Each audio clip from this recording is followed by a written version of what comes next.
The marble staircase I helped restore gleamed under the chandelier's light as I carried the last box of holiday decorations down to the basement. My own basement. In my own house. The house I'd bought and renovated 15 years ago.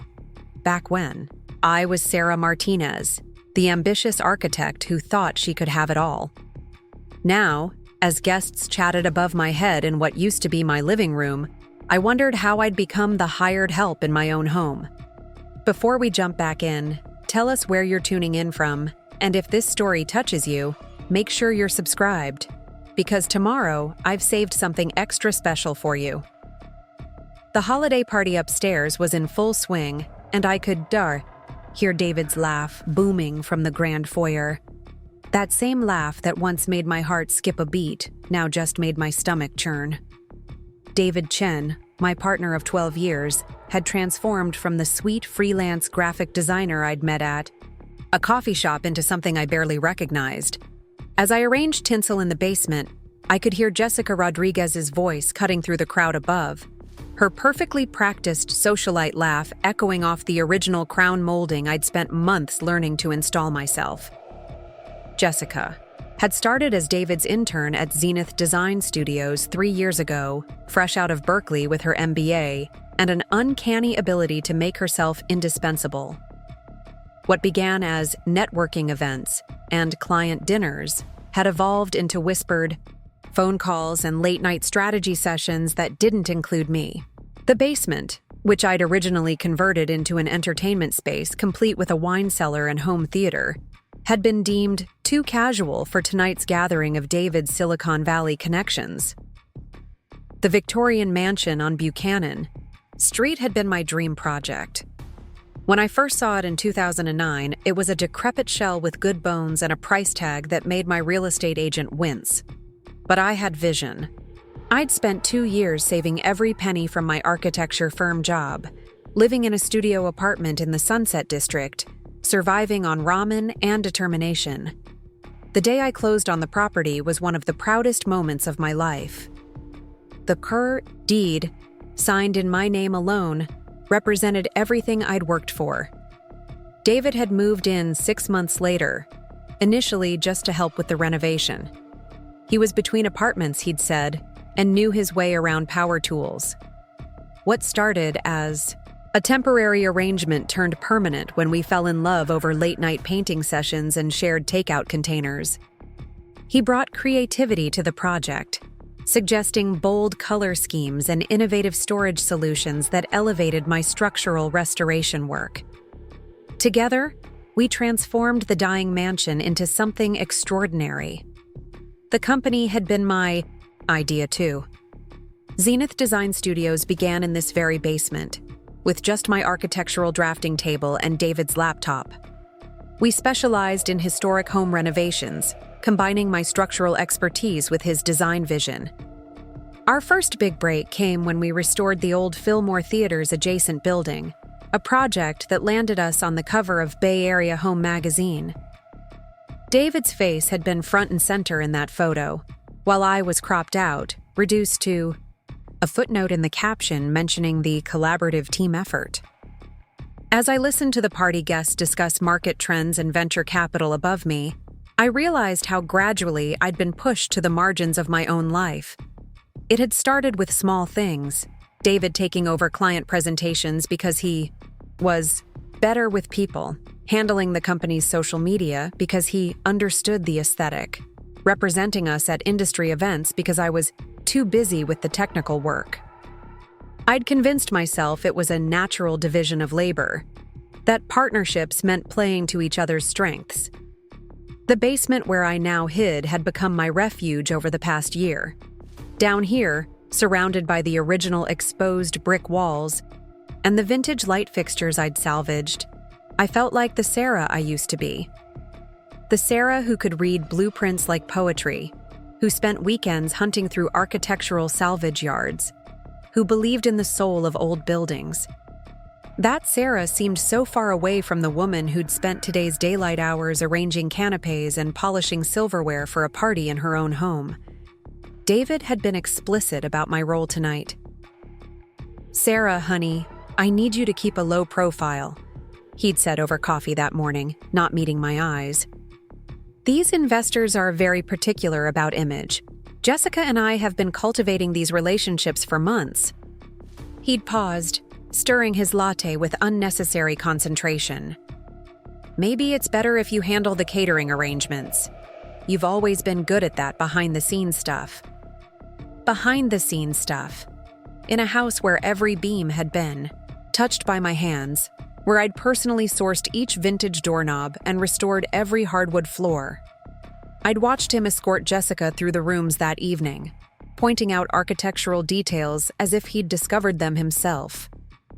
She'd nodded appreciatively, occasionally placing her manicured hand on his arm as they discussed their vision for the space. The irony wasn't lost on me. While they entertained venture capitalists in the parlor room I'd designed, I sat among storage boxes in the basement, nursing a glass of wine from my own collection. The Napa Cabernet had been a gift from the Johnsons, clients whose 1890s Italianate I'd restored 2 years ago. They'd insisted on giving me the case personally, telling David I was the real genius behind the renovation. That had been before Jessica arrived, before we became David and Jessica in practice, if not in name. I could hear footsteps on the stairs, the click of high heels on the restored oak treads. Jessica's voice floated down. "David, do you have any more of that amazing Pinot? The Taiwanese investors are asking about your wine collection." Your wine collection. The bottles I'd carefully selected and stored in the climate-controlled space I'd built with my own hands. The basement door opened, and Jessica appeared, her red cocktail dress a stark contrast to my jeans and old Berkeley architecture sweatshirt. She paused when she saw me, a flicker of surprise crossing her perfectly made-up face before settling into something that might have been pity. "Oh, Sarah. I didn't expect anyone to be down here. David sent me for more wine." I gestured toward the wine rack. "Help yourself. Everything's labeled by region." I watched as she selected a bottle, her French manicure clicking against the glass. "Nice party upstairs." "It's been wonderful," she replied, not quite meeting my eyes. "David's really in his element. These tech investors are very interested in expanding into historic preservation." She paused, turning the bottle in her hands. "You know, David mentioned you didn't want to join us tonight. Said you weren't comfortable with the networking crowd." The audacity took my breath away for a moment. I set down my wine glass carefully, trying to keep my voice steady. "Is that what he said?"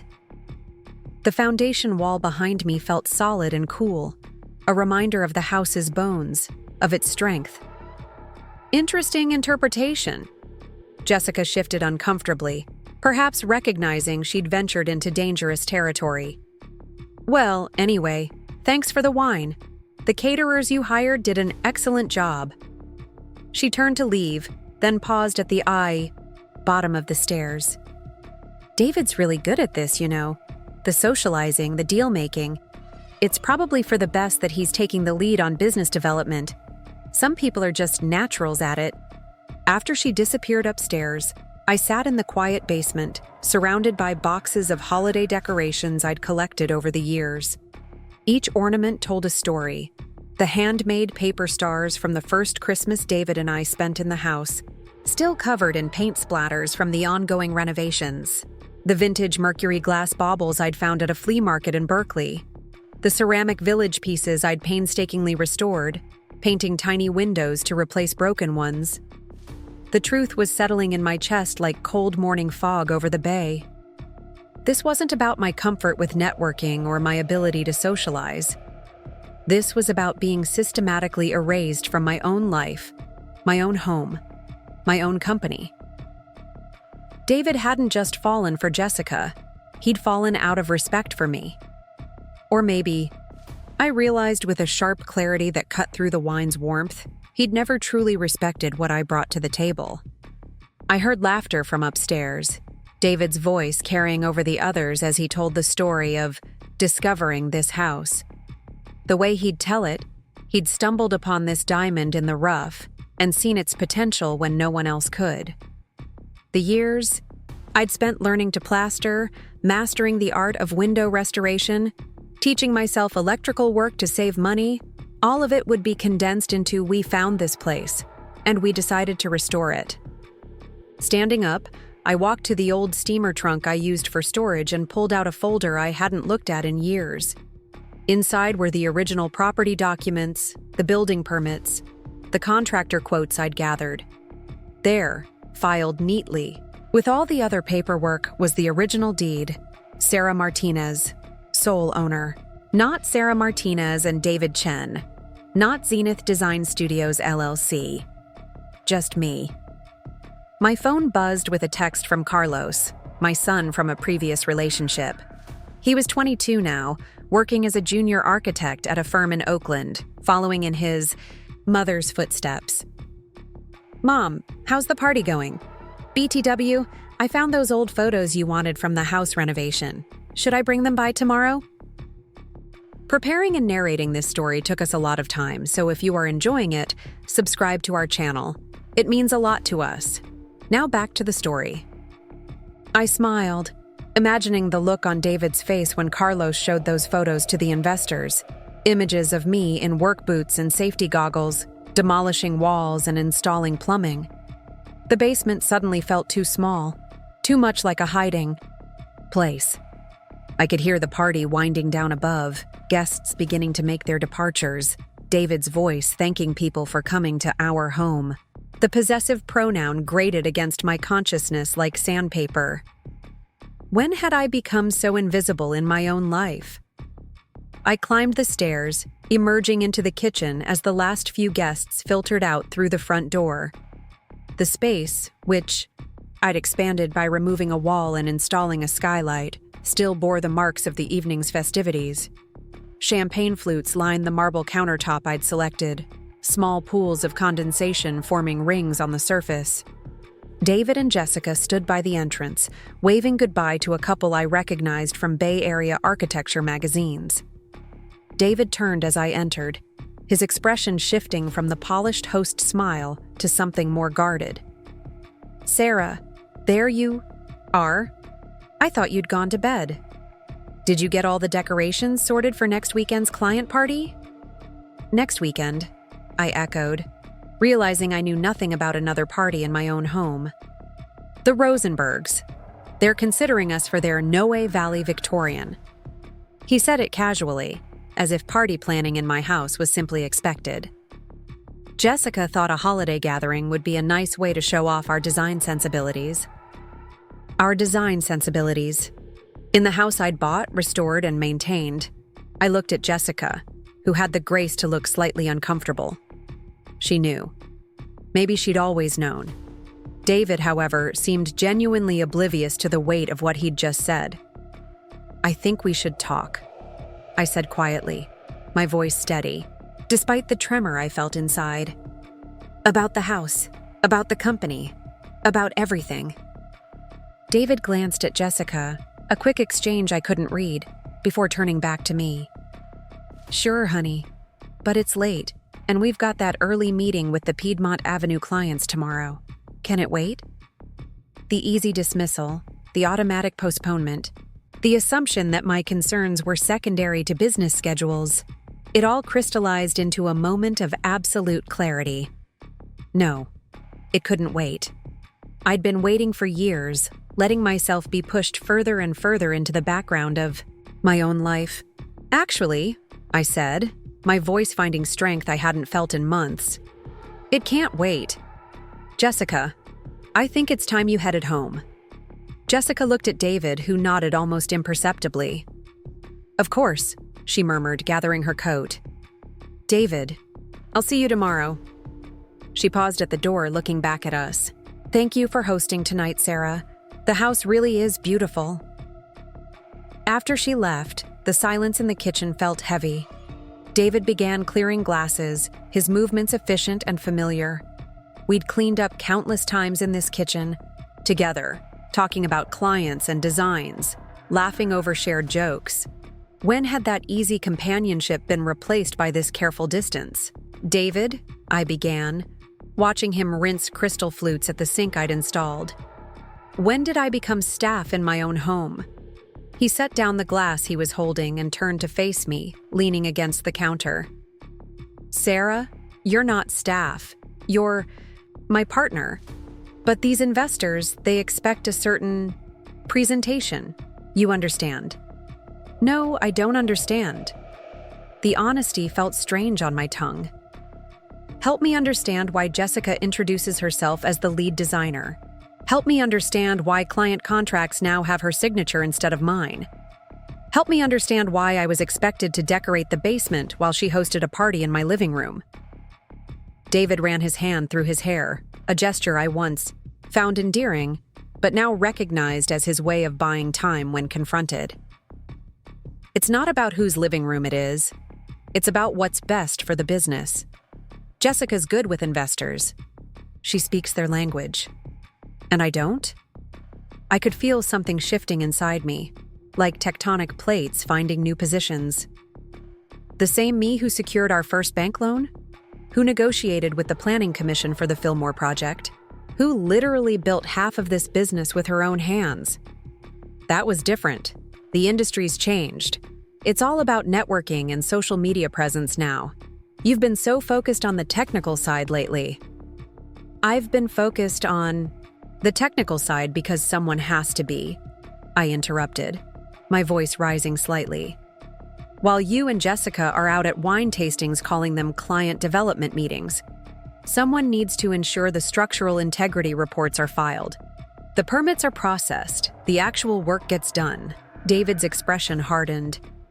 Sarah, this isn't fair. We're a team. We've always been a team. If you're feeling left out, that's not intentional. I walked to the kitchen island, placing my hands flat on its surface. The same island where I'd spent countless hours poring over blueprints, where David and I had shared late-night meals during the early days of our relationship. We were a team, I agreed. But when did the team become you and Jessica with me as, what, the behind-the-scenes support? You're being dramatic, he said, but I could see uncertainty creeping into his expression. Look, if you want to be more involved in the business side, we can discuss that, but tonight really isn't the time. No, I said firmly, surprising both of us. Tonight is exactly the time. Do you know what I spent my evening doing, David? I spent it in the basement of my own house, listening to you show investors around as if you'd discovered this place, as if you'd lovingly restored every detail, as if this was your vision made real. He shifted uncomfortably. You're talking about ownership, but that's not how relationships work. We've built this life together. Have we? I asked, and the question hung in the air between us. Or have I built something that you've slowly taken over? The kitchen fell silent again. Outside, I could hear a cable car climbing the hill on California Street, its bell clanging rhythmically. It was a sound I'd loved since the day I signed the mortgage papers, a reminder that I was part of this vibrant, historic neighborhood. David finally spoke, his voice softer.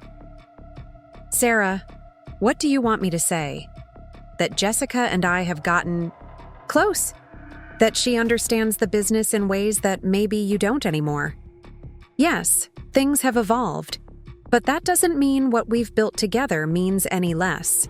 The careful words, the subtle shift of responsibility, the veiled suggestion that I was somehow failing to understand, it all felt so familiar now.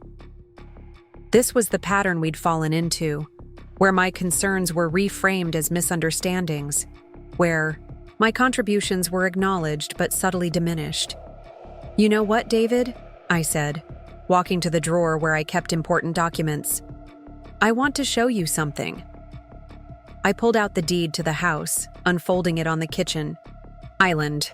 The paper crinkled slightly, showing its age, but the print was still clear. See this? David glanced at it, confusion crossing his face. It's the deed to the house. So what? Look at the name, David. Really look at it. His eyes scanned the document, and I watched as understanding dawned. Sarah Martinez, sole owner. Sole owner. I repeated, letting the words hang in the air. This house isn't ours, David. It's mine. I bought it. I restored it. I've maintained it. The mortgage is in my name. The property taxes come from my account. And yet tonight, you and Jessica talked about it as if it belonged to both of you. The color had drained from his face. Sarah, we live together. We've made this our home. The house being in your name is just a technicality. Is it? I interrupted. Like the way the company increasingly runs through Jessica's contacts? Like the way client proposals now feature her bio alongside yours, while mine's been moved to a secondary page? I could see him processing this, realizing perhaps for the first time how the ground had shifted beneath us. Or maybe he'd known all along and was just now seeing that I'd noticed too. I think, I said carefully, we need to have a much longer conversation about what our partnership actually means. About respect, about credit, about whose names are on what documents. David stood there, the deed still spread between us like evidence at a trial. In the overhead lights I'd installed, I could see every detail of his face. The face I'd loved for over a decade. But I could also see the calculation happening behind his eyes. The rapid assessment of how this new information changed the dynamic. He thought he understood. Sarah, he began, his voice taking on the placating tone he used with difficult contractors. I think you're making more of this than necessary.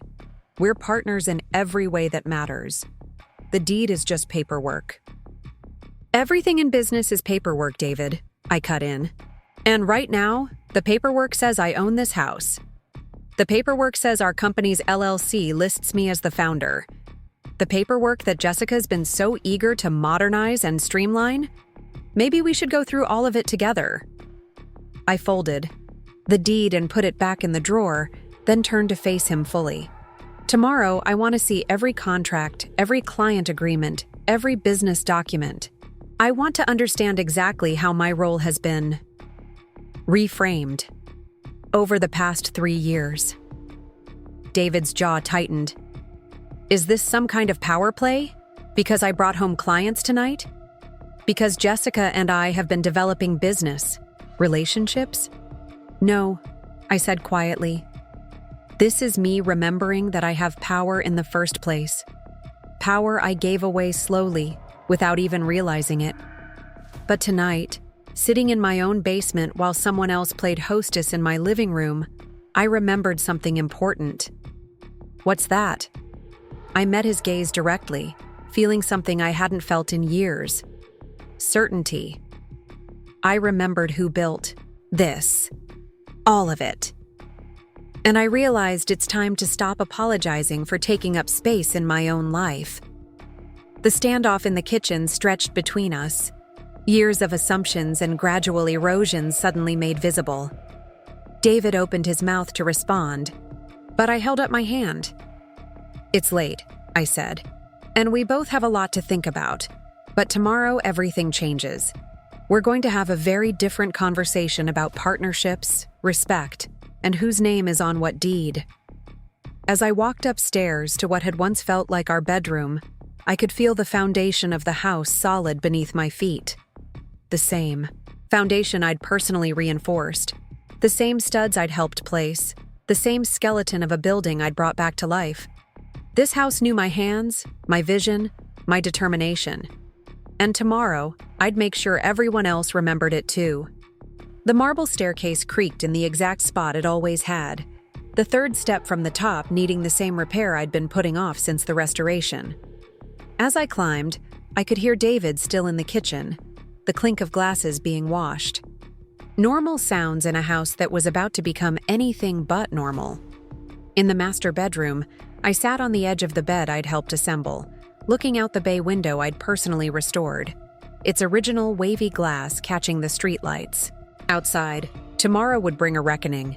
But tonight, for the first time in months, I felt like I was exactly where I belonged, and I wasn't planning to apologize for it anymore.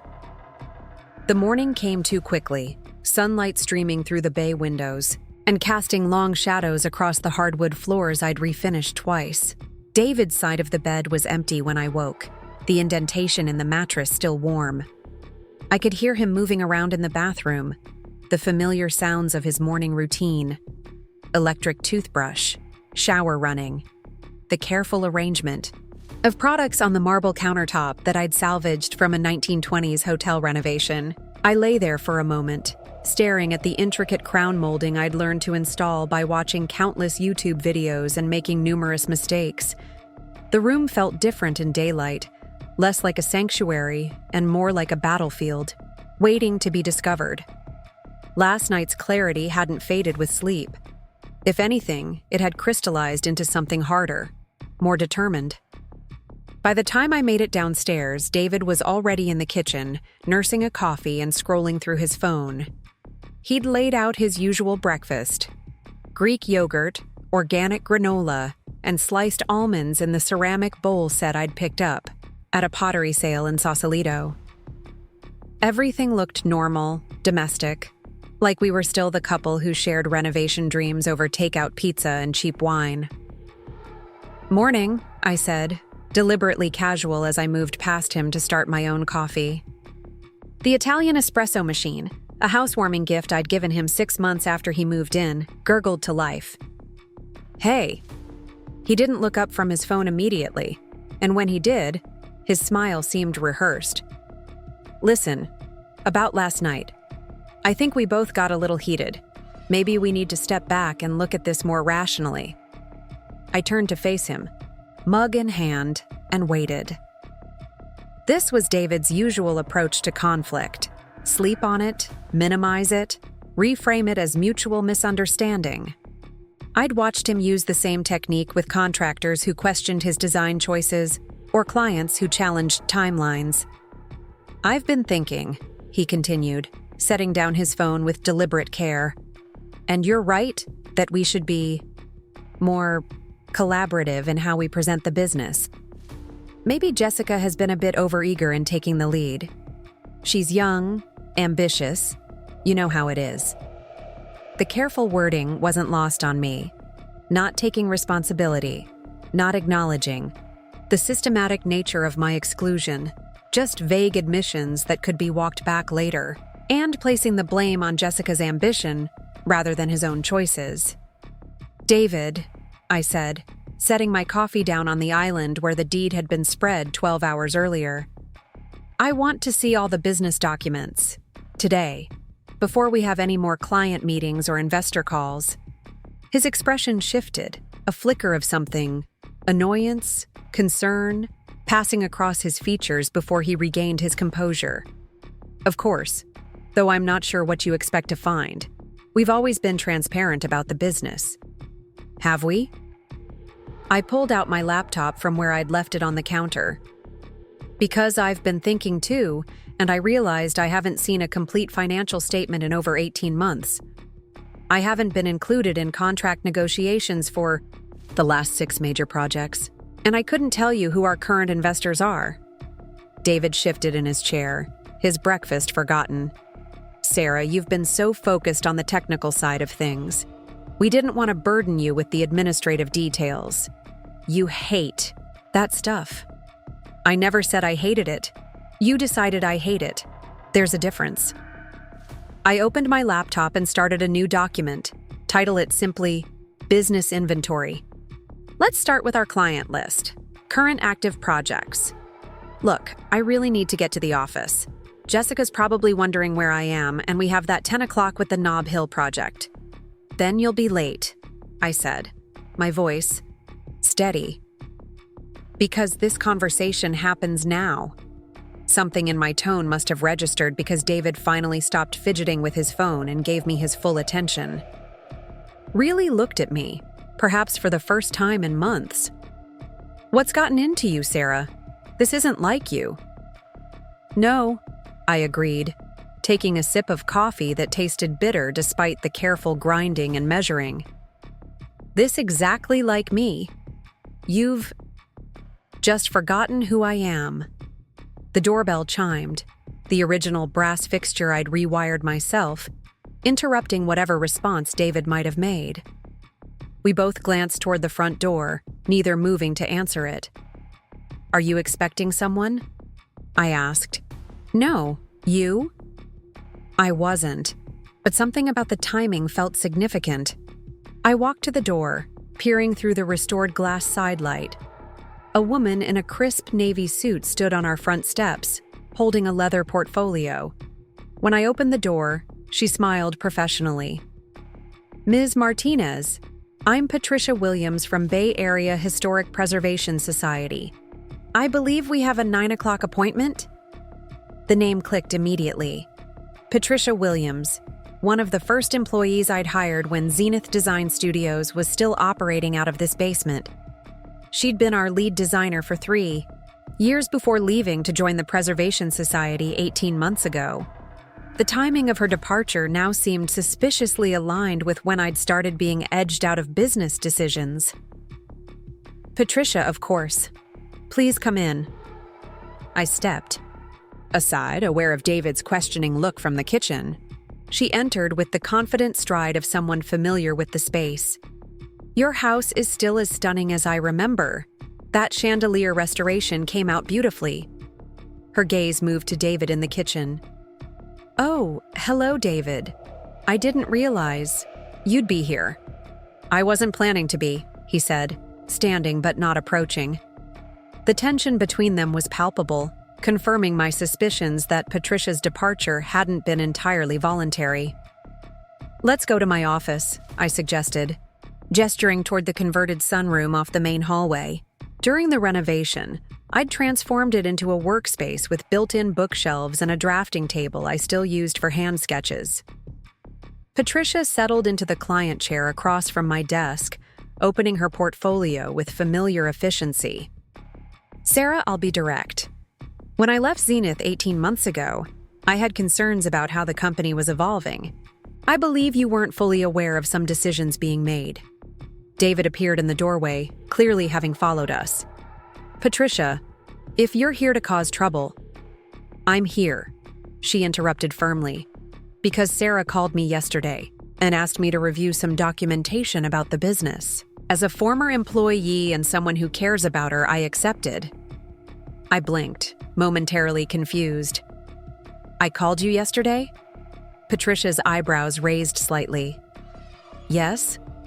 You left a voicemail asking me to come by this morning to discuss irregularities in client contract management? David stepped fully into the room, his corporate mask slipping. Sarah didn't call you. Actually, came a voice from the hallway. I did. We all turned to see Carlos standing in the doorway, still in his bike messenger gear from commuting across town. My son looked between the 3 adults in the room, his expression a mixture of defiance and concern. Mom, we need to talk. And I thought Patricia should be here for it. The room fell into stunned silence. David's face had drained of color, and Patricia looked between Carlos and me with growing understanding. I felt something shift inside me, the ground rules of this morning's confrontation suddenly changing completely. Carlos, I started, but he held up his hand. Mom, I know about the contracts. I know about the business restructuring. I know about a lot of things. He walked fully into the room, dropping his messenger bag by the door. And I'm tired of watching you get pushed out of everything you built. David's voice when he spoke was carefully controlled. Carlos, this is between your mother and me. You don't understand the complexity of running a business. Don't I? Carlos turned to face him, and I saw something in my son that I hadn't noticed before, the quiet strength I'd apparently passed down.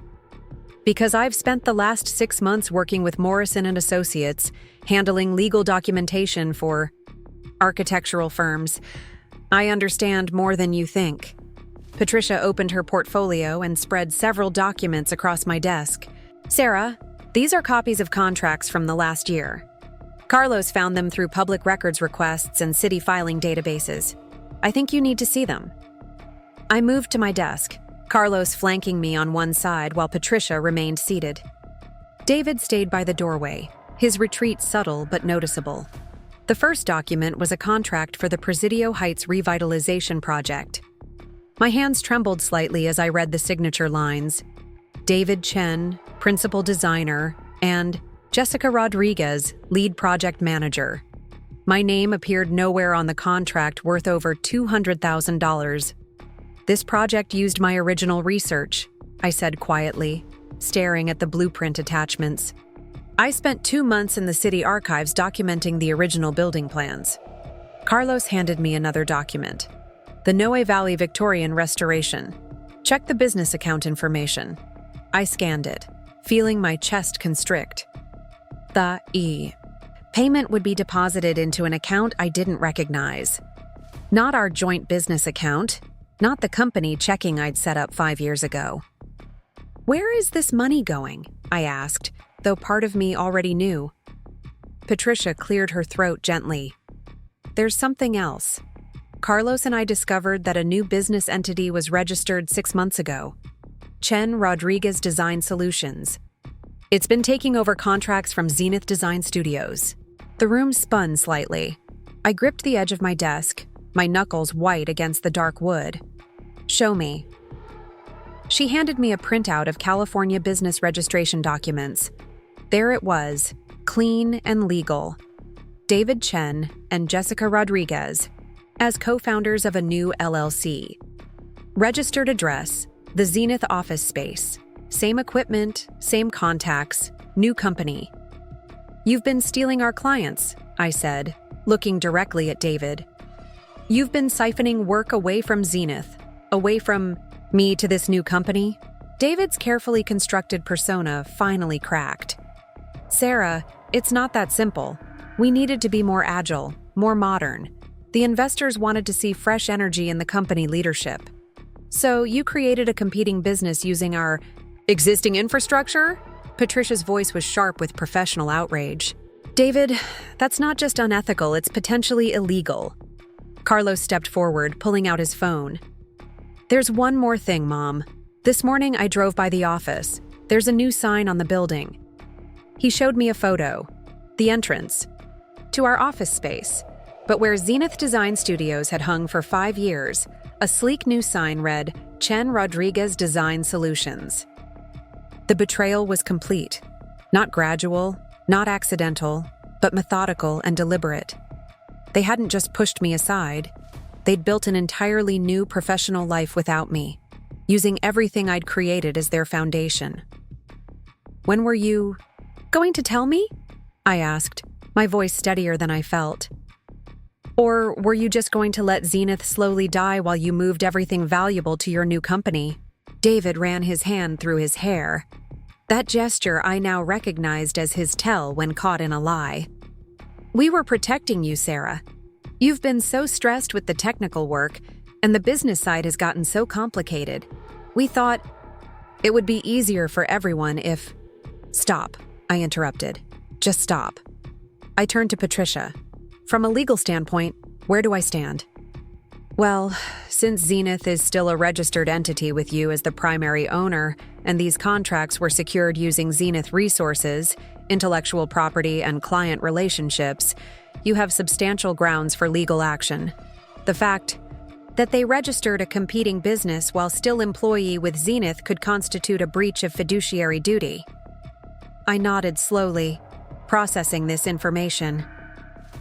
Carlos moved closer, placing a supportive hand on my shoulder. Mom, there's also the house issue. I pulled tax records, mortgage information, utility accounts. Everything's in your name. Always has been. The room had become a war room, alliances clearly drawn. Patricia and Carlos on one side, David isolated by the doorway, and somewhere in the city, Jessica Rodriguez probably unaware that her carefully constructed plan was unraveling. David, I said finally, I want you to call Jessica, right now. Tell her to meet us at the Zenith office in an hour. Sarah, please, let's be reasonable. I am being reasonable, I cut him off. I'm giving you both the opportunity to explain. Yourselves face to face.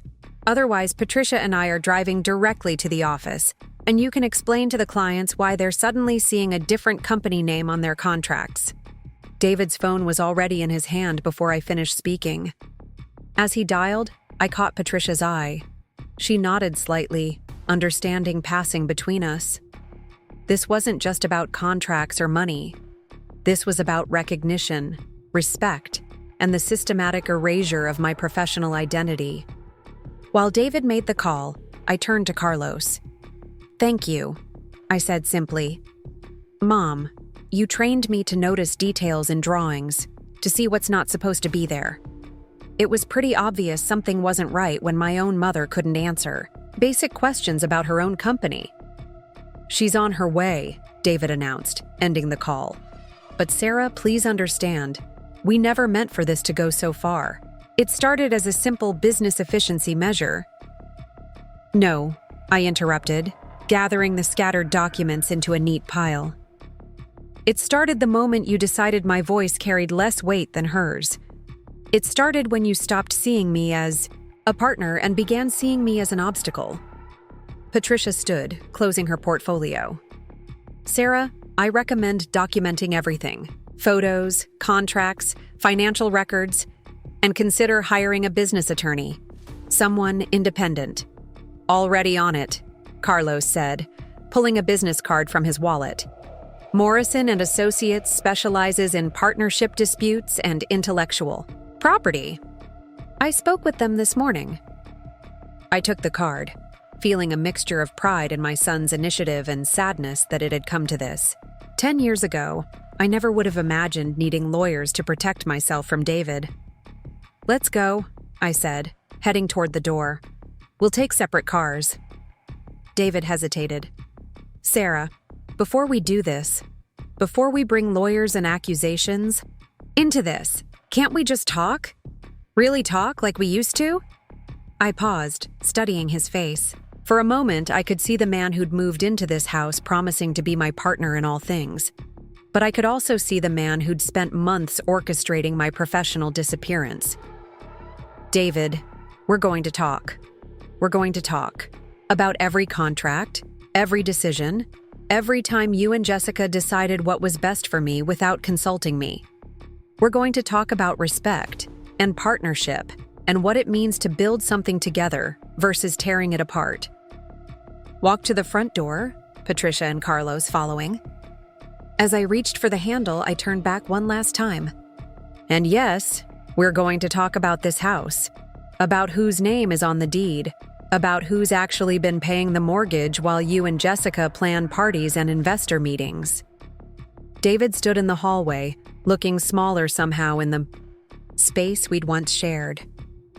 "I never wanted it to come to this." "Neither did I replied honestly. "But intentions don't matter now. Actions do." The drive to the office was quiet, Patricia following in her car while Carlos rode with me. The familiar route through Pacific Heights toward downtown felt different, like seeing the neighborhood for the first time. How many mornings had I driven this path, excited about a new project, eager to collaborate with David on a challenging restoration? When had that enthusiasm been replaced by resignation? "Mom," Carlos said as we waiting at a red light on Fillmore. "I'm sorry I didn't say something sooner. Don't apologize for adult problems, sweetheart, though I appreciate you having my back." "You taught me to protect what matters," he replied. "And you matter, Mom. Your work matters. Don't let them take that from you." The light turned green, and I pressed forward toward a confrontation that would either restore balance or burn bridges permanently. Either way, I was driving toward it as myself, not as David's partner, not as someone's overlooked business associate, but as Sarah Martinez, the woman who rebuilt a Victorian mansion with her own hands and wouldn't let anyone demolish what she'd built. The office building came into view, its glass facade reflecting the morning sun. I could see the new sign Carlos had photographed, bold and presumptuous in its replacement of everything I'd established. But buildings could be re-signed. Businesses could be restructured. The question was whether relationships could be rebuilt after trust had been so thoroughly dismantled. As I parked across from the office, I caught a glimpse of Jessica's silver sedan pulling into the parking structure. The final player in this drama was arriving. Within the hour, everything would be laid bare: contracts, bank accounts, business, registrations, and most importantly, the truth about how 3 professionals had somehow become 2, and how I'd been edited out of my own story. But I wasn't planning to stay edited out. Not anymore. The elevator to the 7th floor felt smaller than usual. The 4 of us pressed together in an uncomfortable silence. Jessica had joined us in the lobby, her usual polished confidence visibly strained. She'd taken one look at Patricia's presence and immediately understood that this wasn't going to be the damage control session she'd probably expected. "Sarah, I know this looks bad," Jessica said as we neared our floor, her voice carefully modulated. "But we really need to talk privately before this gets out of hand." I kept my eyes fixed on the digital display counting up floors. "This already got out of hand 6 months ago, when you registered a competing business. Maybe earlier, when you started taking over client presentations. Or perhaps when you decided my basement was the appropriate place for me during investor meetings." The elevator dinged, and the doors opened onto the 7th floor. The hallway smelled like fresh paint, another change I hadn't been consulted about. The original exposed brick walls had been covered with pristine white drywall, eliminating the industrial aesthetic I'd specifically chosen when we first leased the space. Our office door, still bearing the Zenith Design Studios nameplate, stood ajar. Inside, I could see that more than just the signage had changed. The open floor plan I'd designed to encourage collaboration had been subdivided with glass partitions. My original drafting station had been relocated to a corner, partially obscured by a potted plant. "Quite a remodel," Patricia observed, her trained eye cataloging the changes. "When was this done?"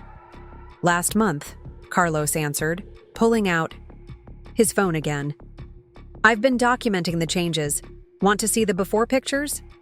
He swiped through images of our original office design, the communal workspace, the client presentation area I'd configured, the material sample wall I'd curated over 3 years.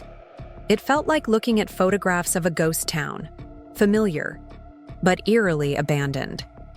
Jessica moved toward her new office, a space that used to be our shared conference room. "Sarah, why don't we sit down and discuss this rationally? I think there's been a misunderstanding about the scope of changes we've implemented." "Misunderstanding," I repeated, the word tasting bitter. I walked directly to what had been my office, now apparently redesignated as a supply closet. My nameplate had been removed from the door, though the slight discoloration on the wood showed where it had been mounted for years. Inside, boxes labeled "Archive" were stacked floor to ceiling, obscuring the window that overlooked Market Street. "Where's my computer?" I asked, noting the absence of the custom-built workstation I'd assembled myself. David cleared his throat. "We moved it to the shared workspace. You'd been using it so infrequently we thought—" "You thought?" I interrupted, opening one of the archive boxes. Inside, I found my project files, business cards, even the signed basketball from the Warriors that a grateful client had given us 3 years ago. Everything that had defined my presence in this office had been systematically packed away and hidden. Patricia began photographing everything with her phone, her movements swift and professional. "This constitutes constructive eviction," she murmured. "Clear attempt to force out a business partner." Jessica's composure finally cracked. "It wasn't like that. We were just trying to optimize the workspace. Sarah hasn't been coming to the office regularly. Because you scheduled all the meetings without me," I cut in. "Because you moved client presentations to the downtown conference rooms I couldn't access. Because you made it impossible for me to do my job in my own office." Carlos had wandered over to the main server setup, the technology infrastructure I'd designed when we first moved in. "Mom, they've changed all the access codes. Your login credentials don't work anymore." "Since when?" I asked, though I suspected. I knew the answer. 3 months ago, right after the Presidio project was awarded to Chen Rodriguez instead of Zenith. The timeline was becoming crystal clear. This wasn't a gradual business evolution. It was a planned execution. Every technical barrier, every social exclusion, every architectural change to the office space had been carefully orchestrated to push me out while maintaining a facade of collaboration. "Let's go to the conference room," I announced, my voice steady despite the tremor in my hands. "I want to see everything. Every contract, every financial statement, every communication with clients that excluded me." The conference room now bore a placard reading Chen Rodriguez Executive Suite. Inside, Jessica had clearly made herself at home. The space I'd once used for client brainstorming sessions now featured a standing desk, multiple monitors, and a color-coded filing system I didn't recognize. "These are private work documents," Jessica protested as I moved toward her filing cabinets. Patricia stepped forward, extracting a document from her portfolio. "Actually, as a partner in Zenith Design Studios and the primary owner of this lease, Sarah has legal authority to access all business records related to Zenith projects." I began methodically opening drawers, pulling out folders marked with familiar client names. The Henderson Victorian restoration, the Castro District commercial conversion, the Haight-Ashbury apartment complex modernization, all projects I'd initiated, all bearing Chen Rodriguez letterhead in the recent correspondence. "Look at this," I said, spreading documents across the conference table. "Original contracts with Zenith, then supplementary agreements filed with Chen Rodriguez. You've been redirecting our established client base through your new company." David attempted to interrupt. "Sarah, we can explain—" "No." I silenced him with a raised hand, continuing to sort through documents. "You've had months to explain. Right now, I'm documenting." Carlos had connected his laptop to the conference room display. "Mom, I've accessed the shared drive. Want me to pull up the original business plan for Zenith?" "Please do."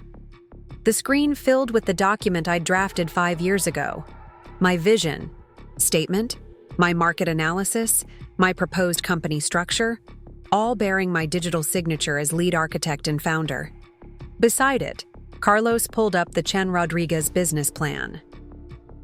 "Notice anything familiar?" he asked.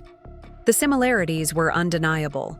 Market positioning, target client demographics, even specific phrasing from my original document had been copied and rebranded. They hadn't just stolen my clients, they'd stolen my entire business strategy. Jessica finally spoke, her voice tight with barely controlled frustration. "These are industry standards.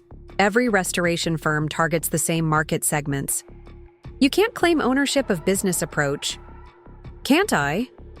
I produced my own laptop from my bag, opening to a document I'd prepared earlier that morning. Copyright law might disagree.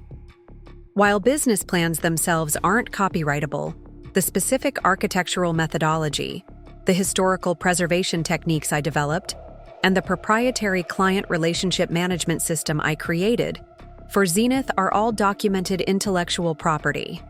Patricia nodded approvingly. "Sarah sent me copies of her original work early this morning. The parallels between your documentation and her registered intellectual property are legally problematic." The room fell into a heavy silence. Jessica and David exchanged glances, the kind of silent communication that comes from months of conspiracy. I wondered how many meetings they'd held in this very room, planning my professional demise while I worked late nights in my home office, trusting them to handle business development. "Here's what's going to happen," I announced, sinking into the chair at the head of the conference table, my usual spot, though someone had replaced my ergonomic office chair with a standard guest chair. "David and Jessica, you're going to transfer every active Zenith contract back to Zenith from Chen Rodriguez. You're going to provide full accounting of all monies received through your separate entity, and you're going to return any company, property, intellectual property, or client data that was improperly transferred." "And if we refuse?" Jessica asked, her chin tilted defiantly. Carlos spoke before I could respond. "Then we file for preliminary injunction. Pattern of evidence shows systematic asset diversion, breach of fiduciary duty, and possibly fraud. With Patricia's testimony as a former employee who witnessed the beginning of this behavior, plus the documentation we've gathered, a court would likely freeze all business operations pending investigation. I looked at my son with surprise. "You've certainly done your homework." "I've been working with legal teams for 6 months," he reminded me. "Plus, Morrison & Associates handles these cases regularly. They're particularly interested because this type of business partner exploitation is becoming increasingly common in creative industries." David finally found his voice, and it carried a note of desperation I'd never heard before. "Sarah, we're not refusing cooperation. But you have to understand, the industry has changed. Traditional restoration methods aren't bringing in the revenue they used to. Investors want modern approaches, cutting-edge technology integration." "Investors that you cultivated without my knowledge," I pointed out, "using my business model as the foundation for attracting them to your competing firm." "It's not competing," Jessica interjected. "We always intended for Chen Rodriguez to complement Zenith, to handle more modern projects while Zenith focuses on traditional restoration. Without my consent, without my involvement, in secret." Each sentence felt like removing layers of deception. "You created a competing business using my company's resources, my proprietary methods, my client relationships, and you did it while actively preventing me from participating in business decisions." Patricia had been quietly photographing documents throughout the conversation. "Sarah, I've seen this pattern before. It's called quiet firing in business contexts. The partner or employee is gradually marginalized rather than formally terminated, making it difficult to prove wrongdoing. Except in this case," Carlos added, "they left abundant documentation, bank records, business registrations, and communications that establish a timeline of intentional exclusion and asset diversion." Jessica stood abruptly, gathering papers from her desk. "This is ridiculous. We built something successful, something profitable. Sarah hasn't been actively involved in day-to-day operations for over a year. If anything, we kept the business running when she was absent." "Absent?" The word stung more than I expected. "I was working on structural analysis, historical, research, permit applications, the foundation work that makes your flashy presentations possible. Or did you forget that residential restoration requires actual architectural expertise, not just client management?" "The technical work is important," David conceded, "but it's not the entire business. You have to adapt or get left behind. Like you adapted by registering a competing company without telling me," I challenged. "Like you adapted by reassigning my clients and office space without discussion." The conversation had reached an impasse. Jessica and David were entrenched in their justifications, while I grew more certain that our business relationship was irreparably damaged. But there was still the matter of restitution, of unwinding the web of deception they'd carefully constructed. "Here's my final offer," I said, standing to face them both. "You have 48 hours to present a complete accounting of all Chen Rodriguez activities, including client contracts, financial records, and any assets derived from Zenith. Within 1 week, you'll begin transitioning all improperly transferred. Work back to Zenith's proper accounting. David, you'll sign paperwork acknowledging my full ownership of Zenith Design Studios and your status as an employee, not a partner." "And if we don't agree?" David asked. "Then Patricia files the legal paperwork we've prepared, placing both companies under court supervision while ownership and asset questions are resolved. That process typically takes 6 to 12 months, during which neither company can take on new clients or access disputed funds." Carlos pulled up a document on his screen. "I've prepared the non-compete agreements as well. If you insist on operating Chen Rodriguez separately, you'll need to demonstrate that no Zenith intellectual property or client relationships were used in its establishment." The silence that followed was heavy with calculation. I could see David and Jessica mentally weighing their options, realizing perhaps for the first time how thoroughly I'd armed myself for this confrontation. Finally, Jessica spoke, her voice carefully controlled. We'll need time to review these terms with legal counsel. Of course, I agreed. I'll expect your response by end of business tomorrow. In the meantime, I'm reassuming active management of Zenith's daily operations. I turned to Patricia.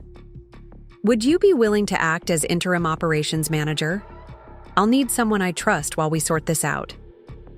Absolutely, she replied without hesitation. I've missed this work. Carlos began gathering the documents we'd reviewed, organizing them into neat stacks. Mom, I can take some time off from Morrison to help with the transition.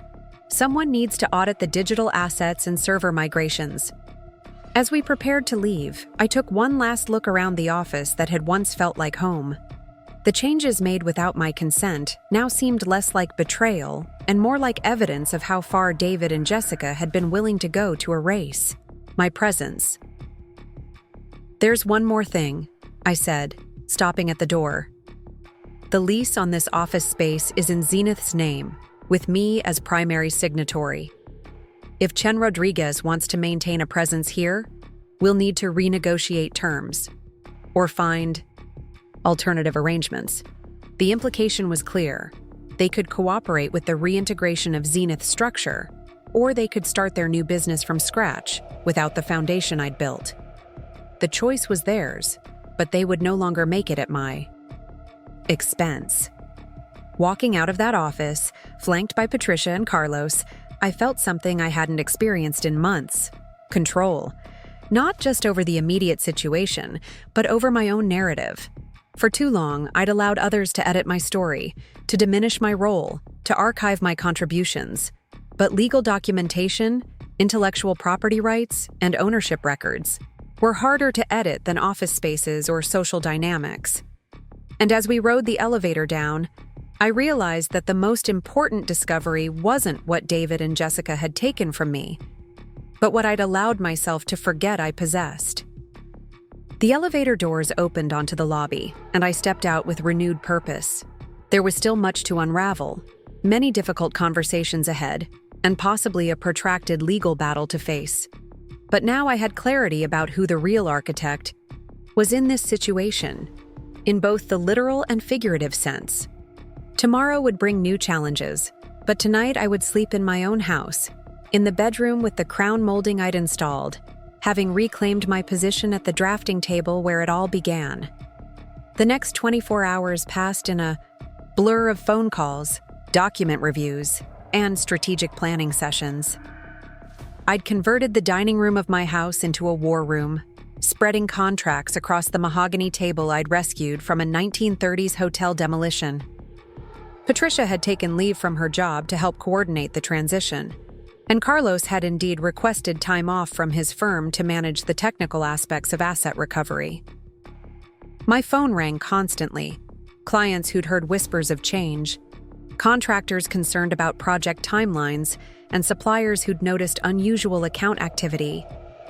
Each conversation revealed another thread in the web David and Jessica had woven. The flooring supplier mentioned that payments from Chen Rodriguez had been arriving for jobs originally contracted with Zenith. The city planning office confirmed that permits for 3 major projects had been transferred without my signature, a clear violation of city protocol that would require investigation. "Sarah, you need to see this," Carlos called from his laptop. Set up in the corner, he'd been systematically accessing cloud storage systems, financial platforms, and client management software. "I've found the transition plan." I walked over to find him displaying a detailed document titled Phase 3 Full Migration, Q1 2025. The color drained from my face as I read through the systematic dismantling of Zenith Design Studios. Every client would be transferred to Chen Rodriguez by March. All employees would be offered positions with the new company, contingent on signing non-disclosure agreements about the transition process. The final phase included property lease, termination, and asset disposition. They were planning to dissolve Zenith entirely, I breathed. By spring, there would be nothing left. Patricia looked up from her phone call with a potential new client. "That explains the rushed timeline. They needed to complete the migration before anyone questioned the legitimacy of the transfer. My phone buzzed with an incoming text. David. Can we meet tonight? 7 p.m. at the house? Need to discuss terms before tomorrow's deadline. I showed the message to my team. I could think of them as that now. Carlos shook his head immediately. Don't let him back on home turf. Meet somewhere. Neutral. Agreed, Patricia added. And document everything. I'll be your witness. I texted back. The Balboa Cafe, 7 p.m. Patricia will join us. The hours until meeting time filled with continued discovery. Every system we accessed revealed more evidence of the systematic theft. Jessica had created detailed client profiles in Chen Rodriguez systems, copying my architectural assessments, historical property research, and structural analysis reports. My proprietary historical building database, 5 years of painstaking documentation about San Francisco's architectural heritage, had been cloned in its entirety. At 6:30, I changed into a business suit I hadn't worn in months. Not the, renovation clothes that had become my uniform, not the casual attire of someone sidelined from their own company, but the sharp, professional wardrobe of a CEO preparing for battle. The Balboa Cafe buzzed with the evening crowd, a mix of young tech workers and neighborhood regulars. David sat in a corner booth, looking exhausted in a way makeup couldn't conceal. Jessica wasn't with him, a detail I noted with interest. Thank you for meeting me, he said as Patricia and I slid into the opposite side of the booth. I've spent all day with lawyers. This situation is more complex than either of us anticipated. The complexity arose from your deception, I replied evenly. The solution is relatively simple. Full restoration of Zenith's assets and operations. David signaled the waiter, ordering whiskey neat, not his usual preference. Sarah, we need to talk about the heart of the matter. Our personal relationship, the house, the entire foundation of our arrangement. Something in his tone set off warning bells. Our arrangement was never confusing until you decided to edit me out of it. He reached into his briefcase, extracting a thick folder. I've had my attorney prepare an alternative proposal. Something that might be more mutually beneficial. The documents he spread across the table made my blood run cold. A purchase offer for my house on Buchanan Street. A buyout agreement for my position at Zenith. A settlement that would essentially pay me to disappear entirely from both the business and the property. You're offering to buy me out of my own life? I asked, disbelief creeping into my voice. I'm offering to make this clean, David corrected. The house purchase is at 15% above market value. The business buyout includes compensation for your intellectual property, though realistically much of that value has been incorporated into Chen Rodriguez operations. Patricia examined the documents, her frown deepening. David, this proposal values Sarah's ownership stake at approximately 30% of actual value. The house alone is worth more than your total offer. Markets fluctuate, he dismissed, and business valuations are complex. We're being generous considering the operational challenges integrating with Zenith would create. I stared at him across the booth, suddenly seeing him with crystalline clarity. Not the partner who'd helped hang drywall on weekends, not the designer who'd shared creative visions late into the night, but a businessman who'd calculated exactly how to extract maximum value while disposing of an inconvenient partner. Where's Jessica tonight? I asked. She thought direct negotiation might be more productive, David deflected. She's meeting with investors, isn't she? Carlos interjected. Presenting Chen Rodriguez as the sole entity handling major projects going forward. David's slight pause answered the question. Business continues while we resolve these matters. No, I said firmly. Business stops, right now. I pulled out my phone and opened my email. Patricia, send the preliminary injunction filing to the court.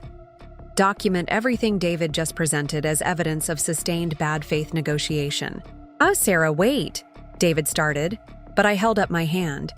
You've made your position clear.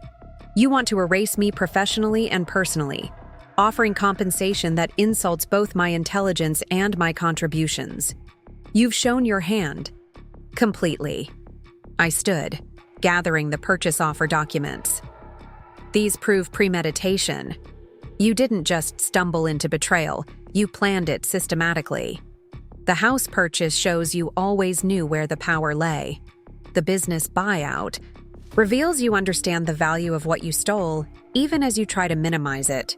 David looked genuinely shocked, perhaps for the first time realizing that his attempt at a clean exit had actually provided the final evidence needed for a complete legal reckoning.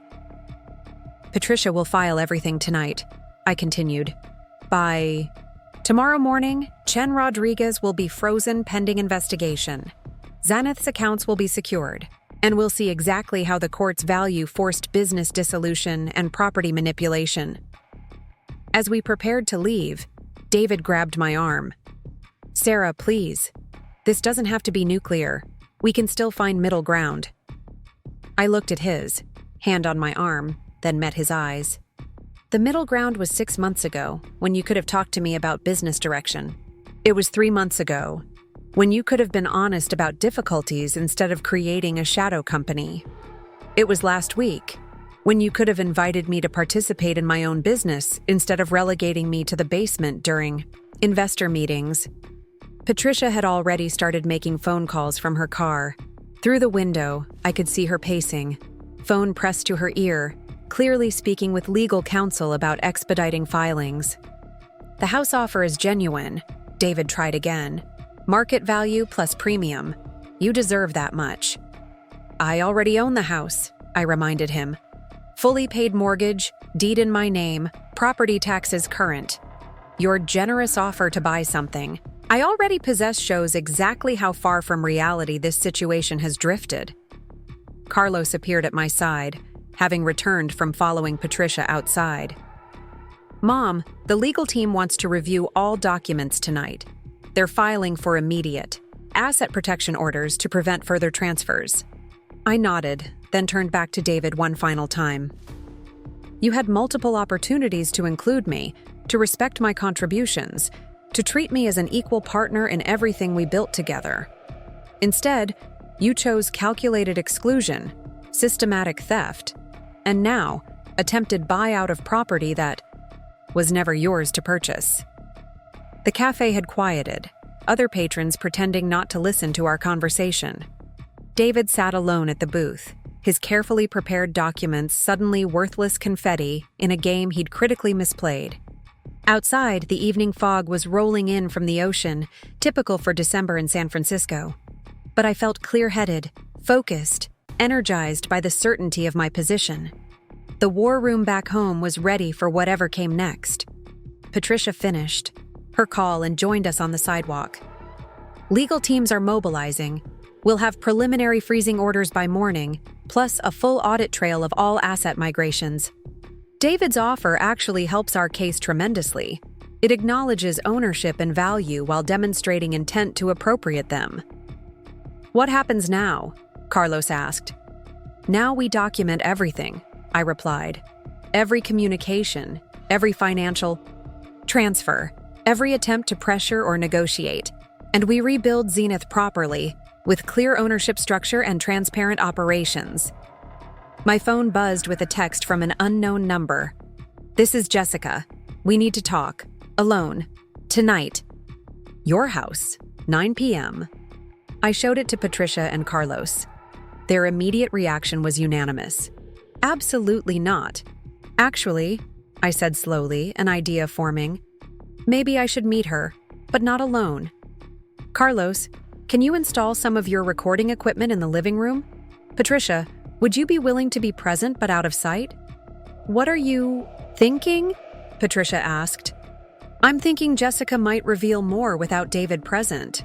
She might clarify their endgame, potentially even offering different terms. And if she makes any admissions or threats, we document everything, Carlos finished. I like it. Give me an hour to set up.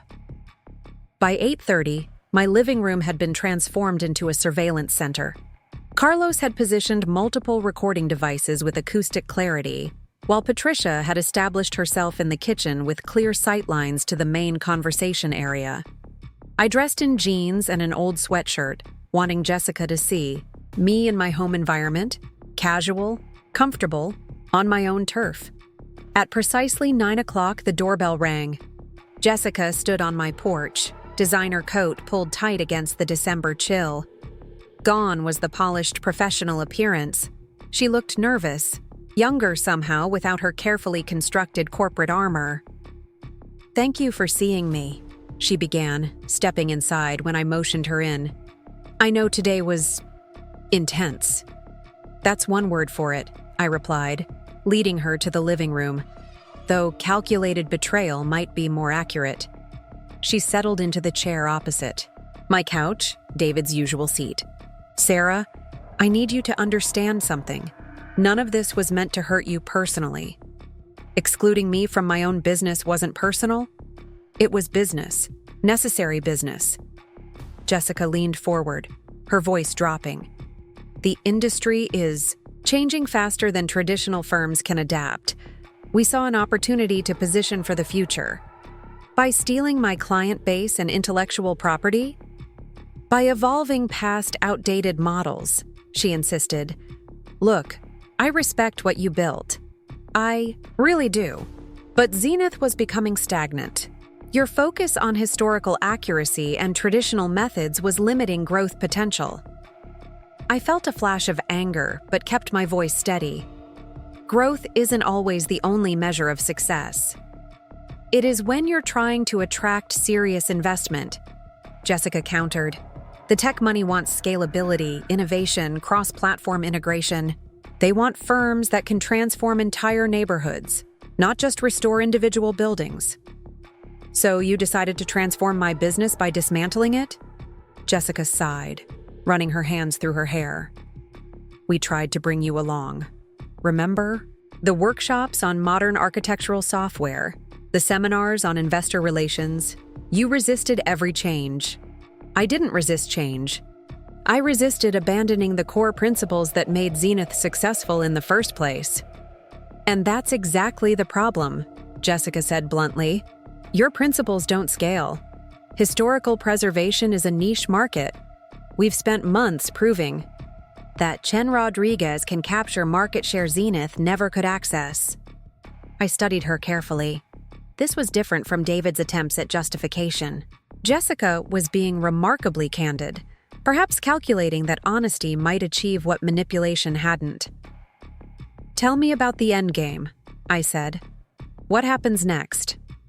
Jessica hesitated, clearly weighing how much to reveal. "We were planning full acquisition after Q1. Chen Rodriguez would absorb Zenith's assets, offer you a consulting position, maybe even a board seat. But David thought you'd resist, that you'd cling to ownership. So you decided to strip away my ownership first. We had to demonstrate the value proposition clearly, show you what Chen Rodriguez could achieve without bureaucratic constraints." The arrogance was staggering but also illuminating. This wasn't just about business evolution. It was about a fundamental disregard for my expertise, my vision, my authority in my own company. "Jessica," I said carefully, "do you actually respect my work? Or do you just see it as intellectual property to be mined?" For the first time, she looked genuinely uncomfortable. "I think you're an incredible architect. Your historical research is unmatched. But research doesn't build companies at scale. Vision does. Connections do. Adaptability does. And you believe I lack those qualities? I believe you've been out of touch with where the industry is heading." Jessica straightened in her chair, regaining some confidence. "Look at your client base. Mostly single-family homes, small commercial projects. We've landed contracts for mixed-use developments, smart building integrations, sustainable tech campuses. That's the future. Using my research and methodologies as your foundation. Using industry best practices that happen to overlap with your historical documentation," she countered smoothly. "Seriously, Sarah, we're prepared to offer you significant compensation and recognition. But you have to let..." Go of this idea that you can stop progress. I leaned back, processing not just what she'd said, but how she'd said it. The casual dismissal of my contributions, the assumption that her vision was objectively superior, the complete lack of consideration for consent or collaboration. "What does David think of your visit tonight?" I asked. Jessica's micro-expression revealed the answer before she spoke. "He doesn't know I'm here." "Interesting. So you're willing to negotiate independently?" "I'm willing to be realistic about resolutions," she clarified. "David's attached to certain protocols. I believe in more direct approaches, like secretly registering competing businesses, like forging my signature on permit transfers, like hosting investors in my house while relegating me to the basement." Jessica actually winced at the basement comment. That was unnecessarily theatrical. I advised against it. But David wanted to send a clear message about your role going forward. "My role," I repeated flatly, "in my own company, in my own house. Sarah, you can't hold on to everything forever. Sometimes you have to evolve or become irrelevant." The conversation had revealed far more than Jessica probably intended. Her candor about their plans, her dismissive attitude toward my work, her willingness to negotiate separately from David, all valuable information for the legal proceedings ahead. "I need to ask you something directly," I said. "Do you believe what you did was ethical?" Jessica considered the question with surprising seriousness. "I believe it was necessary. Ethics in business aren't absolute.